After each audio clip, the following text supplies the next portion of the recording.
Ladies and gentlemen, good morning. I'd like to welcome you to City and State's The New Agenda. I hope everybody's doing well. I'd like to thank our sponsors, Allied Barton, Hudson River Bridge Contractors, News Corporation, and Skanska, NYU for hosting it. Lynn Brown, NYU is very gracious. I would just like to give a second to Caress Kennedy from Allied Barton to make some few opening remarks, and enjoy.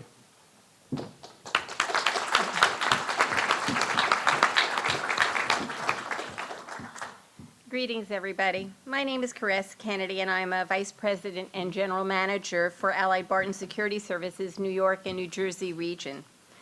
Allied Barton Security Services is America's largest physical security services firm, and we're proud to partner with City and State to present the New Agenda, which is an important forum to help guide New York businesses in identifying greater opportunities for minority and women-owned businesses. The security services industry is just one of many fields where diversity is embraced. Today's security professional is part of a multicultural workforce and represents a variety of ethnic, racial, and religious backgrounds. Despite the workplace diversity in the security sector, some people still believe that the average security employee is male with military or law enforcement experience. While men still represent the majority of employees in the security service sector, more and more women are gravitating to the field and are attracted to the wide array of opportunities that are available. Security is one of the fastest growing professional careers worldwide. In my position as a leader at the country's leading physical security services firm, I see more and more women enticed by the industry.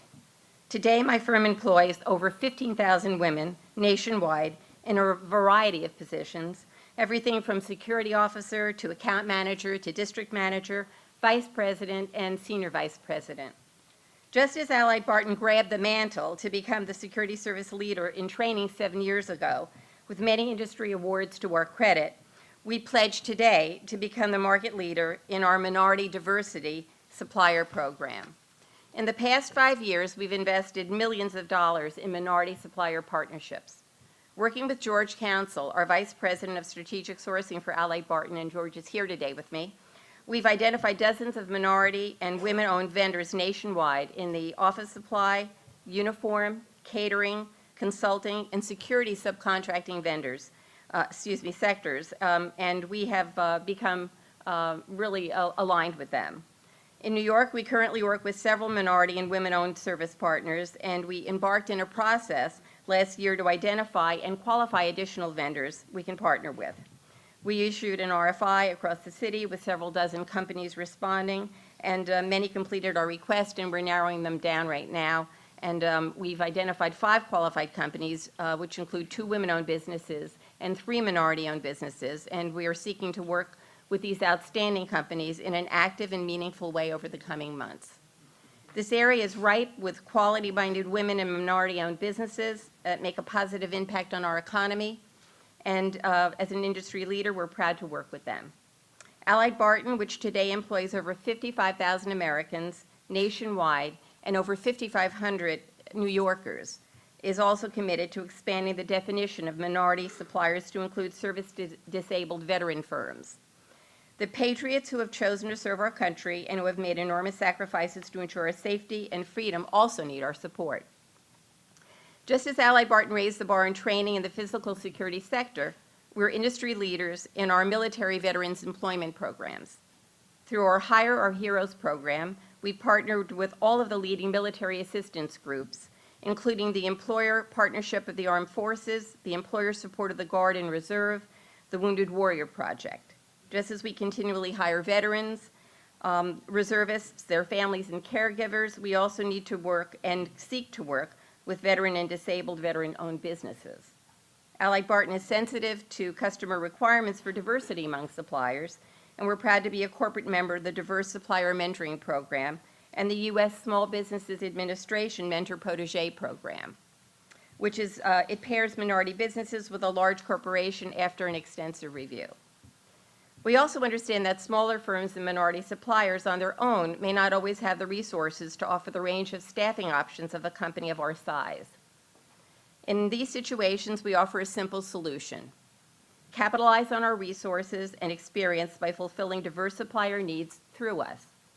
How do we accomplish this? First, we carefully screen and pre-qualify subcontractors per client specifications. Then we provide them with in-depth training and support and mentor their operations. The result is a comprehensive, well-managed security program that supports diversity goals.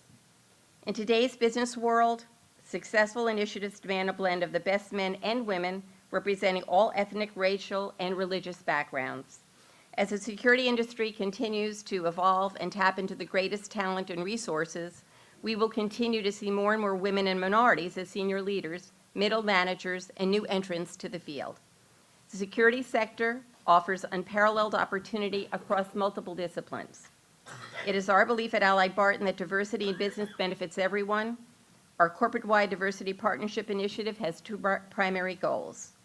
First, the Diversity Partnership Initiative helps facilitate our customers' commitment to supplier diversity programs while still maintaining a high level of consistent quality and service. Second, it's our desire to establish a stronger and closer relationship with minority, women-owned, and military veteran enterprises in order to strengthen these organizations so they all can become competitive in the marketplace. Thank you to everyone who's here today, who's made the commitment to supporting diversity in the workplace and throughout New York. Thank you.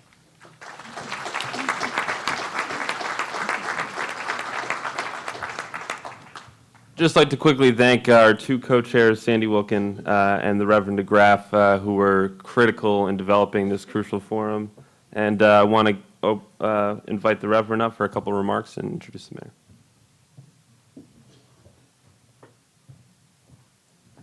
Good morning, New York. Good morning. I know it's early, but you can do better than that. Good morning, New York. Good morning. I'm not just going to introduce the mayor of the greatest city in the world. I'm going to put it in a context, because we have been on a journey for a mighty long time.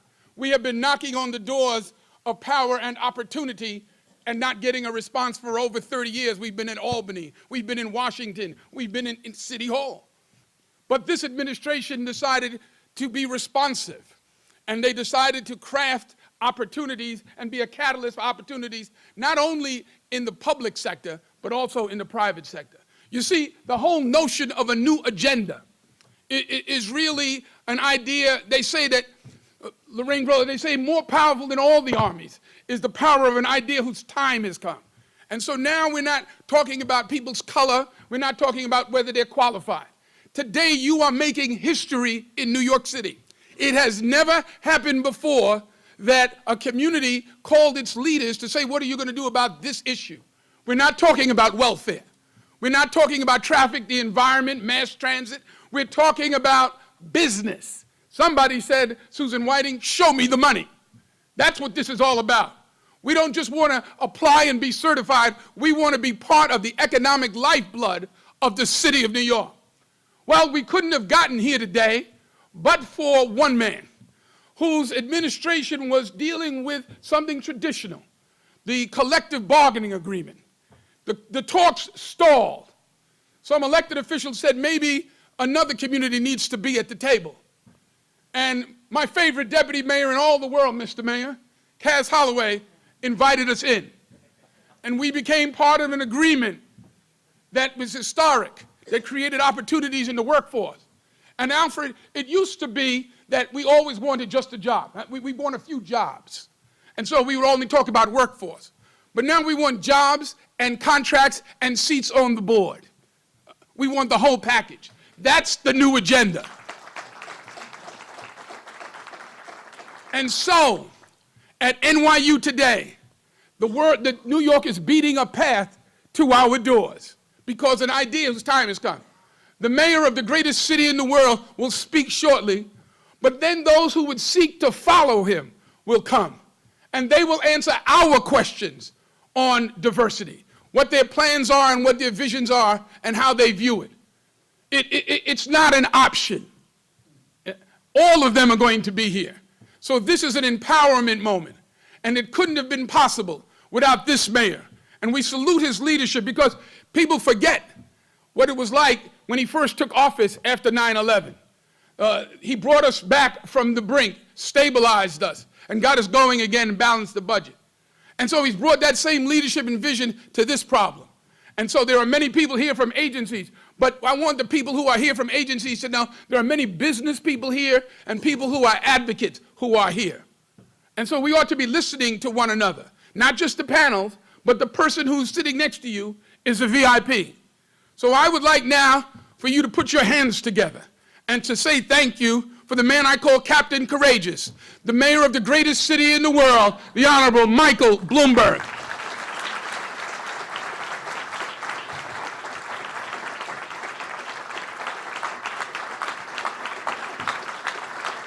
Thank you. Please.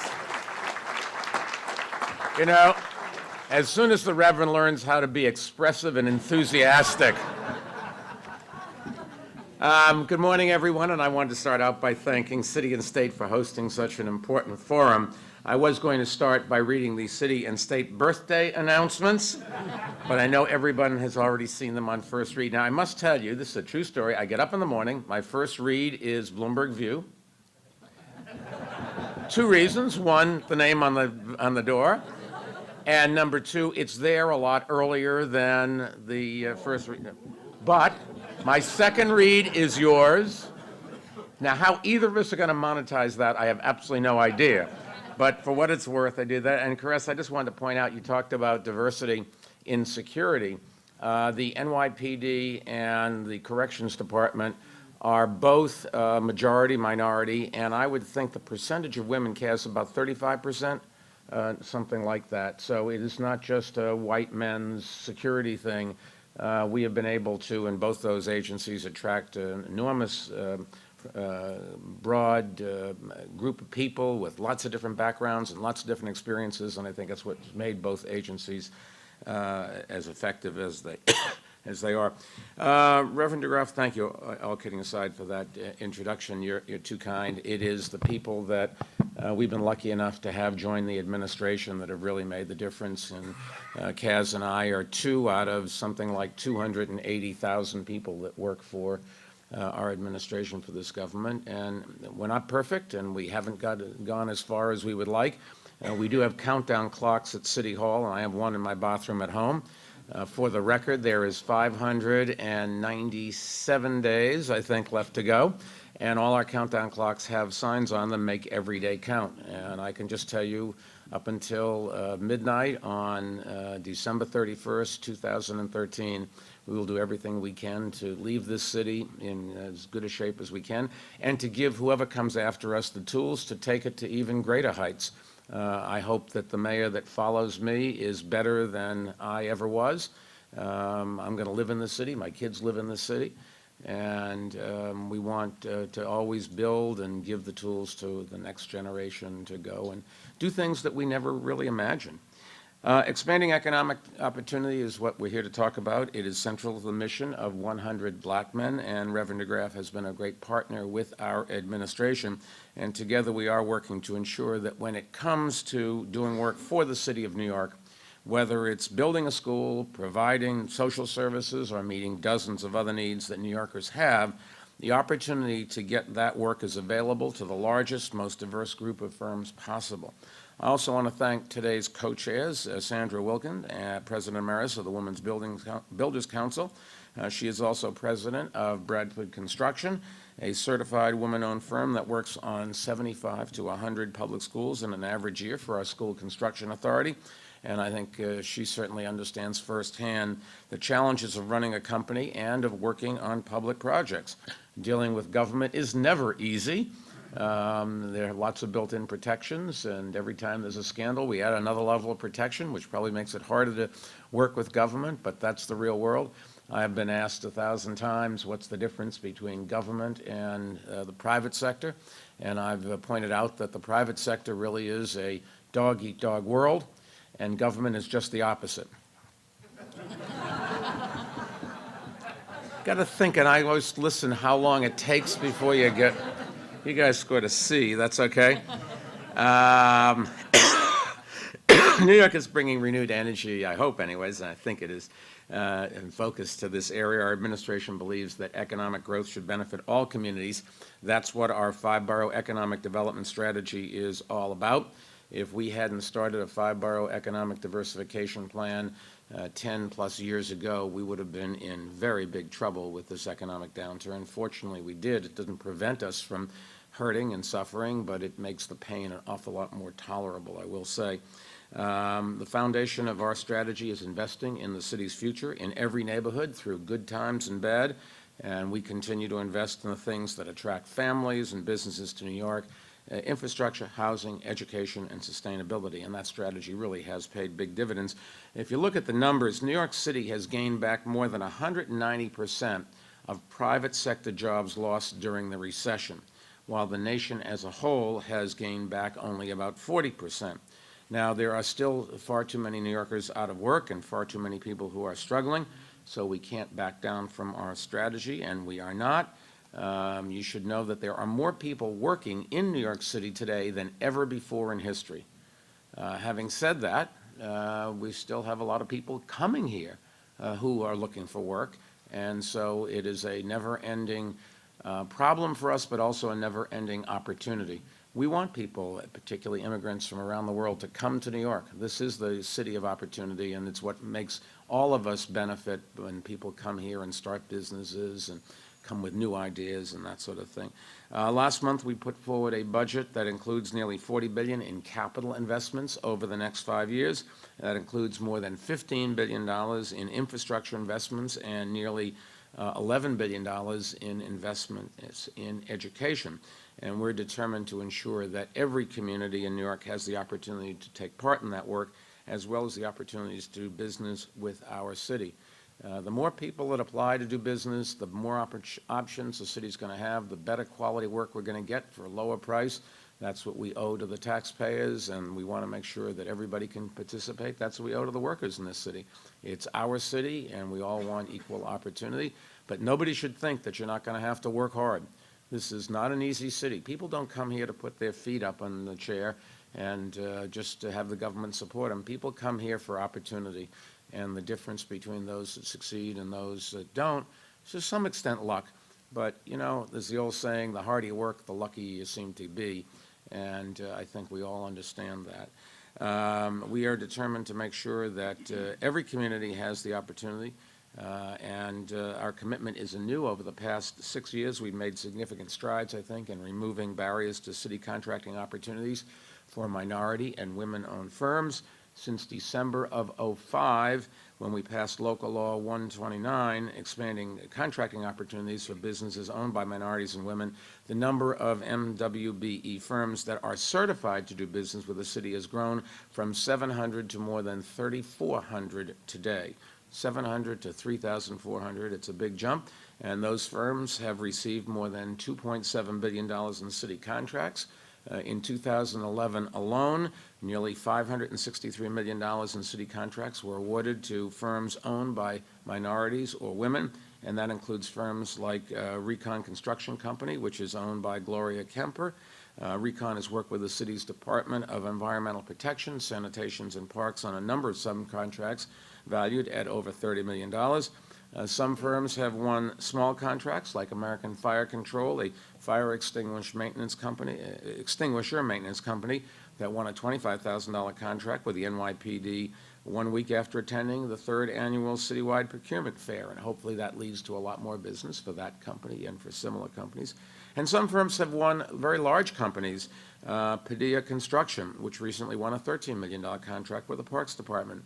Padilla has completed a number of projects for the city at various agencies, and they've also hired MWBE subcontractors on many of them. And I can just tell you, if they didn't do great work, they wouldn't get any more business. And that's exactly the way it should be. And I just hope that you find all of these companies doing lots of business with the city. It will be great for the city if that's the case.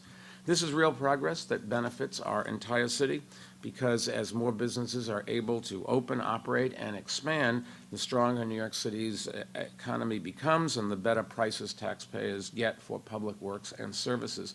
And that's why we are so determined to continue to support our city's MWBE firms. That includes taking a fresh look at Local Law 129 and the ways that it can be strengthened. But support is more than making opportunities available and setting goals. Small businesses really are the backbone of our city's economy, and we want them to succeed.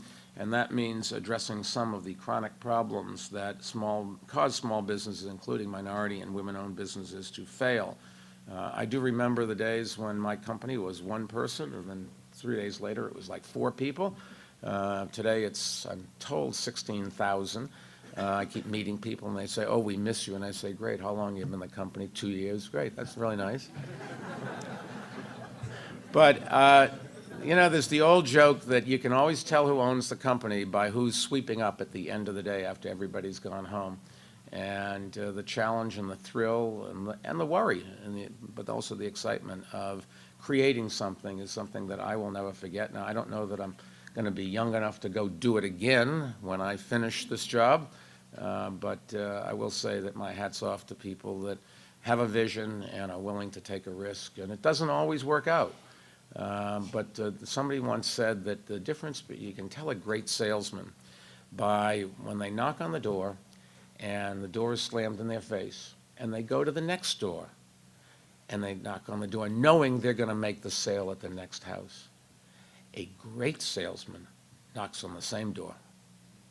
And that's, you have to go, you have to believe that you can do it. And it doesn't always work out, but people that I know have tried it a number of times before they finally got it right, and then they've been phenomenally successful. Small businesses need some help to get going often, cash to get jobs started, and many, as we all know, have trouble getting the bonding they need to win a bid.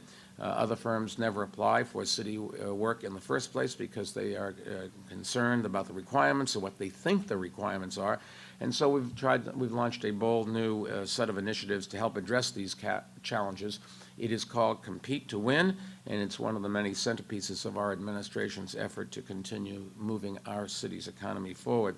It was developed with the input of leaders from the MWBE community, leaders like Sandra Wilkin and Timothy Marshall of the Jamaica Business Resource Center and Rick Miranda of the Brooklyn Hispanic Chamber of Commerce. Compete to Win includes 5 initiatives, and I just wanted to briefly touch on each so you have some feel of what we actually are doing. First, through a partnership with the New York Business Development Corporation and Bach Capital, we're offering construction loans of up to $150,000 to help firms get started. No taxpayer dollars will be used in these loans, but there will be a big upside for the public by helping companies grow and employing more New Yorkers, all of whom will pay taxes, which will give us the monies to provide security and education and all the things that people want from government. Second, we recognize that many MWBE firms often pay a higher cost for bonds, which affects their ability to remain competitive and take advantage of contracting opportunities. So we've launched what we call a bonding readiness program, which will be a renewed effort to help MWBE firms obtain the insurance needed to bid on large city construction projects. Third, we are providing technical assistance to help MWBE firms and small businesses develop competitive bids and proposals. Fourth, we are expanding the construction mentoring program that has already been successful at the School Construction Authority on many projects and at the City Department of Housing Preservation and Development, Parks and Environmental Protection. It will give MWBE vendors or vendors who partner with MWBE firms exclusive access to contracting opportunities as well as access to building management courses and hands-on training. And to support and grow this mentoring effort, we're forming a construction mentoring panel that Jacques and Sandra, among others, will be involved with, and that's to ensure that contractors who enter the program not only succeed but continue to grow and get public and private work. And finally, we are creating a program with American Express, one of the great companies in New York. This is a company that always has looked out not just for their own bottom line, which is what they're supposed to do, but also for the city, state, and countries that give them the opportunity to compete and to have a business, and that's what you want corporations to do. And the guy that runs American Express certainly understands that all of our companies have responsibilities to help others, and Kin Chenault is one of my role models, if there ever was one. This is a great company and a great guy. But American Express has something called American Express Open, called NYC Training, or NYC Teaming, and that will help MWBE firms both build partnerships and submit joint bids and partner with larger, more experienced firms. And we think the best way to get experience is to get to work, and teaming up is a great way to do that.